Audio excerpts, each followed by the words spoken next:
The wilderness stretched wide and endless, silent beneath a merciless sun. Dust rose in languid spirals, and the air shimmered as though the earth itself was exhaling in exhaustion. The people of the land had long forgotten the voice of heaven. Their altars were empty, their hearts divided. But in the hush of solitude, a stirring began. It was not thunder, not wind, but something older. The pulse of purpose awakening in a soul prepared for fire. From the quiet places where no king would look, a messenger was chosen, unseen yet already known by the eternal. The land thirsted for rain, yet heaven's answer would come first as flame. The time of silence had ended. The voice of God was about to break upon the dust. The desert wind carried him toward the city's gates, where power sat enthroned yet hollow. Behind the marble walls and painted idols, the hearts of kings had turned to stone. The voice that once guided a nation had been drowned by the songs of false gods. But heaven does not remain silent forever. A messenger now approached, not with sword or army, but with truth sharp enough to wound the conscience of a king. The sound of sandals on stone would soon echo in halls of power, and the words spoken there would change the fate of nations. The king's laughter faltered, swallowed by the silence that followed the prophet's words. Around them courtiers shifted uneasily, uncertain whether to mock or fear. No rain, no dew. The sentence hung heavy, invisible yet already at work. The prophet turned away without plea or explanation, his footsteps echoing through the marble halls. Pride met prophecy that day, and neither would emerge unchanged. By the brook of Cherith, silence returned. A softer silence, filled not with dread but with waiting. Each dawn brought the flutter of wings and the gift of bread. Each night, the stars stretched vast and near, whispering secrets to the one who obeyed. The world forgot him, but heaven did not. Between drought and deliverance, the prophet was hidden, shaped by solitude, refined by trust. When the brook dried and silence deepened, a new command came, to a foreign town and a widow's door. The journey was long and the hunger sharp, but obedience carried him beyond fear. In a land of strangers, the next miracle waited, not in fire or thunder, but in the quiet kindness of those who had nothing left to give. The drought had stripped the land bare, and the people's faith with it. Every well had turned to dust, every prayer to silence. But from that silence rose a challenge, bold, impossible, divine. The messenger of truth returned, not to plead, but to confront. On the mountain where heaven met earth, idols would be tested, and false gods unmasked. The air itself seemed to hold its breath as the prophet called for all to gather. 2 altars would be built, 2 sacrifices laid. Yet only one flame would descend. Across the land, hearts trembled between doubt and wonder. For on this day, fire would fall, and the true God would answer. Morning light spilled over the altars as the false prophets began their ritual.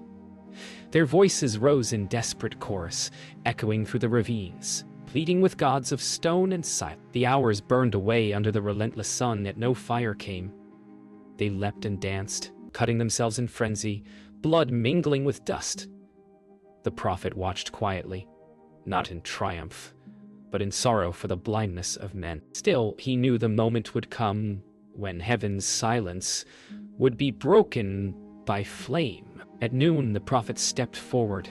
His voice cut through their cries, sharp, clear, unflinching.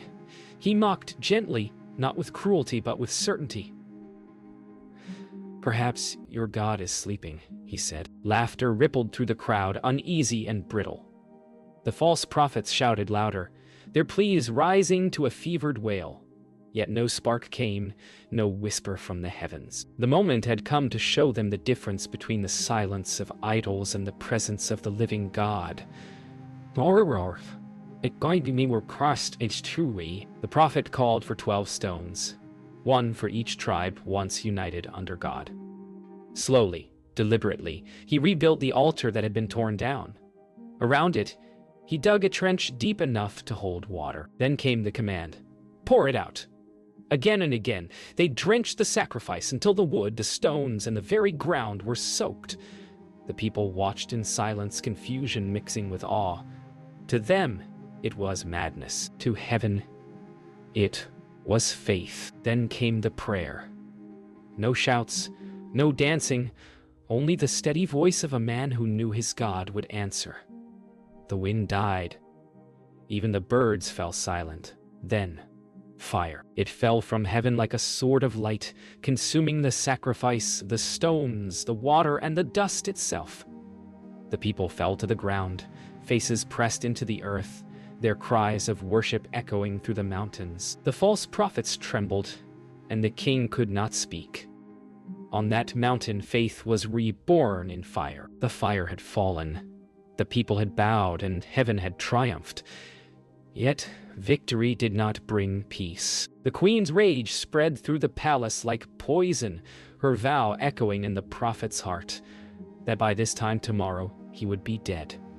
The man who had called down fire now fled through shadowed valleys, weary beyond words. Faith, once roaring like flame, now flickered in exhaustion.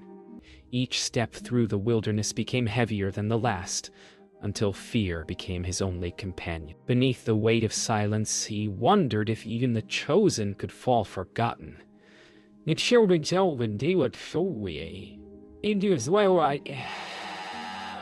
Through long miles and sleepless nights he wandered.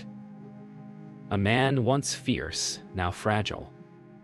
Beneath the juniper's sparse shade, he fell to his knees and prayed not for deliverance, but for release. "It is enough," he whispered, his voice breaking like a dry reed in the wind. The desert answered with silence. Yet even there, heaven watched, unseen. For when strength is gone, grace begins its quiet work. Sleep came like mercy. In the stillness of night, the world shifted. A light touched his face, gentle, warm, alive. "Arise and eat," came the voice. Neither thunder nor whisper, but both. Before him lay bread baked on stones and a vessel of water glistening in moonlight. He ate, then slept again, still heavy with sorrow. Once more, the voice returned, this time stronger. "The journey is too great for you." Strength, unearned and undeserved, filled him. And with it, a quiet resolve. For 40 days and 40 nights, he journeyed deeper into wilderness, his feet guided by unseen strength. The desert gave way to mountains, and the mountains to caverns, where the wind howled like an ancient choir. Within that darkness he waited. He sought the God of fire and storm, the voice that once shook the heavens, but found only silence. Sometimes the greatest trials are not battles against others, but against the echoing quiet of one's own doubt. And then the Lord passed by. First came the wind, fierce enough to tear the mountains, but the Lord was not in the wind. Then the earthquake. The ground shuddered beneath him, yet the Lord was not there. Then fire, bright and consuming, but still no voice. Finally, the stillness, a whisper, soft as breath, gentle as dawn. And in that whisper, he found what he had lost. Not power, but presence. The voice that called him long ago spoke again. "Go and anoint. I have reserved for myself those who have not bowed." The desert no longer felt empty. It had become holy ground. The whisper faded, but its command burned clear. "Go." The prophet rose, steadied by purpose, reborn in silence. The wilderness that once swallowed his hope now seemed a path of promise. Somewhere beyond the horizon waited the next voice, one who would follow, one who would carry the mantle when the fire returned to the heavens. The journey was not yet over. It was only changing hands. Every step he took across the open plain carried both farewell and beginning. In the quiet rhythm of labor, the young man did not see destiny approaching. The oxen pulled the plow through dry soil, steady and unbroken. Then came the shadow, not long, but deep, falling across his field. Without a word, the prophet passed by and cast his mantle upon him. The world seemed to pause, time holding its breath between furrow and flame. The call was silent, yet thundered in his soul. He ran after the prophet, breathless with wonder and fear. "Let me kiss my father and mother," he pleaded, "and then I will follow you." The answer came not in command, but in freedom. "Go back, for what have I done to you?" Yet Elisha did not return to stay. He turned farewell into sacrifice, breaking his plow, offering his oxen upon the fire. A feast of surrender. What he left behind was his past. What he took was purpose. They journeyed together, master and apprentice, old fire and new flame. Across hills and valleys they walked, speaking little, listening much. The older man taught with silence more than speech, his every step a lesson in faith. The younger followed with eager eyes, learning the rhythm of obedience, the patience of waiting, and the courage to trust unseen promises. In the space between them, something eternal was being passed down. As they rested beneath the stars, the younger man spoke of the fire on Carmel, of the ravens by the brook, of the whisper on the mountain. The older one listened, eyes distant, as though hearing echoes from another world. "The Lord's work does not end with one man," he said softly. "It burns where he wills." In the hush that followed, the night wind stirred the embers of their small fire. Two flames dancing together, one soon to ascend, one soon to remain. Time had passed, yet the heart of the kingdom remained corrupt. The king had returned to his throne, richer but emptier, and the queen ruled beside him with beauty, sharpened into cruelty. The prophet's absence was silence before the storm. When word reached him of a vineyard stolen through deceit and blood, he knew the voice that once whispered now thundered again. Justice had waited, but it had not forgotten. Once more, the man of God rose from solitude to speak truth to power, not in anger, but in holy sorrow. The prophet's words struck like lightning. "You have sold yourself to do evil in the sight of the Lord." Silence followed, thick, suffocating. The king's lips parted, but no sound came. He felt the weight of every deceit, every whisper that had turned truth into death. And then the judgment fell like a gavel from heaven. "In the place where dogs licked the blood of Naboth, they shall lick your blood also." Fear moved through the air like smoke, and even the queen's defiance wavered beneath the sound of divine decree. They showed yes, remember. Calends, days passed, and the echo of those words would not fade. The king, once proud, walked through his halls in silence. He tore his garments, clothed himself in sackcloth, and fasted, not from ritual, but from remorse. The God he had ignored now drew near in mercy. Though justice stood firm, compassion lingered still, a whisper of grace even in the shadow of wrath. For the one who judges also remembers repentance. But Jezebel's heart was stone, polished, unbroken, proud. Where her husband trembled, she hardened. Her voice rose above the cries of conscience, calling prophets of deceit and idols of flame. She ruled through fear, through beauty, through lies dressed as power. Yet even thrones built upon pride crumble beneath the weight of heaven's truth. The words spoken in Naboth's field would find their way to her palace gates. Years later, the prophecy met its hour. The king fell in battle, pierced by an arrow between the armor's plates. Blood filled his chariot and spilled onto the soil of Jezreel. When they washed it clean, dogs licked it as the word had foretold. The queen's fate soon followed. Her walls breached, her guards turned, her pride devoured by the judgment she denied. From her high window, she fell to the earth, and the horses trampled her beneath their hooves.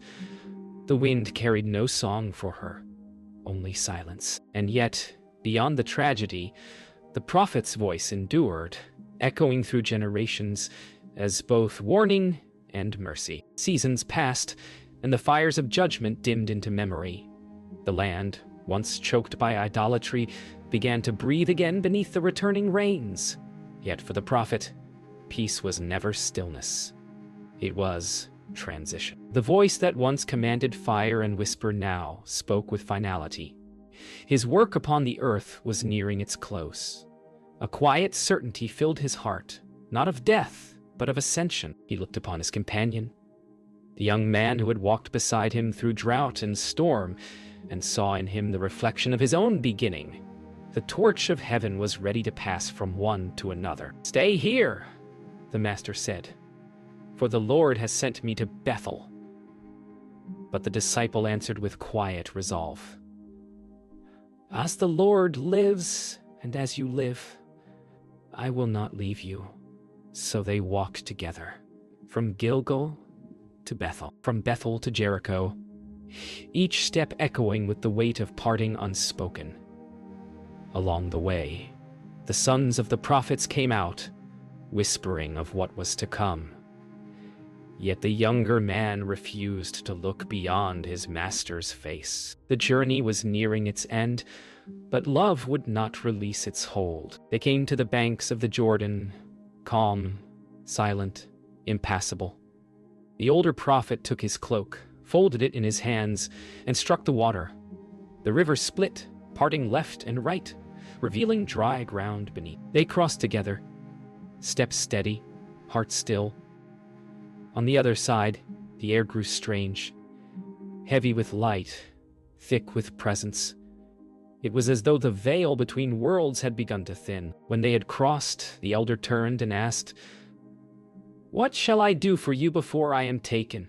The younger bowed his head and answered, "Let a double portion of your spirit be upon me." The master smiled, the lines on his face deepened by both weariness and wonder. "You have asked a hard thing," he said, "but if you see me when I am taken from you, it shall be so." Between them hung a silence, filled not with sadness, but with the weight of destiny. Two lives bound by one purpose, soon to be divided by heaven itself. The wind rose suddenly, bending the grass and stirring the dust into spirals. The sound grew, a roar like distant thunder, yet pure, resonant, holy. The younger looked to his master, but the elder's eyes were fixed heavenward. He knew the voice of wind that heralded the chariot. Soon the earth would lose sight of him, but not his spirit. The mantle he carried was not his to keep. It was light passed from flame to flame, never extinguished. The air trembled with light. The sky, once blue and calm, now deepened into fire. From the heart of heaven came the sound, not thunder, not storm, but the song of eternity breaking through the veil. The younger man's heart pounded as brilliance unfolded before his eyes. Wind tore through the wilderness, yet amidst the chaos stood peace, a peace that burned brighter than flame. What had been promised was arriving, not as death, but as glory. And in that instant, the world bore witness to the moment when earth released what heaven claimed. The whirlwind touched the ground with the voice of heaven. Fire met dust, light met flesh, and in that meeting, mortality dissolved. The prophet rose, lifted from earth by the unseen hands of glory. The younger man reached out, shouting his master's name, but no cry could bind what was already free. Above them, the chariot blazed brighter than the noonday sun, climbing higher, faster, until the fire became a star, and the star vanished into silence. Then it was over. The wind stilled. The sky cleared. Ashes of light drifted like snow upon the silent ground. In the dust before him lay the mantle, the same cloak that had once brushed his shoulders in a field long ago. He picked it up slowly, pressing it to his face, breathing in the scent of earth and storm, fire and faith. The torch had passed. Heaven's fire now rested upon mortal hands once more. He rose and walked back toward the river. The same waters that had parted before his eyes now flowed calm and steady. Holding the mantle in trembling hands, he struck the surface and cried, "Where is the Lord, the God of Elijah?" The river shuddered, then split once more. The miracle repeated, but the man was new. What began in the fire continued in the faith of another. Heaven's legacy had found a new voice. As the sun sank beyond the hills, the land lay still, but the heavens were not silent. A soft wind moved through the valleys, carrying with it the memory of fire and the whisper of purpose. The man who had walked through storms and silence, who had called down flame and faced kings, was gone from sight but not from history.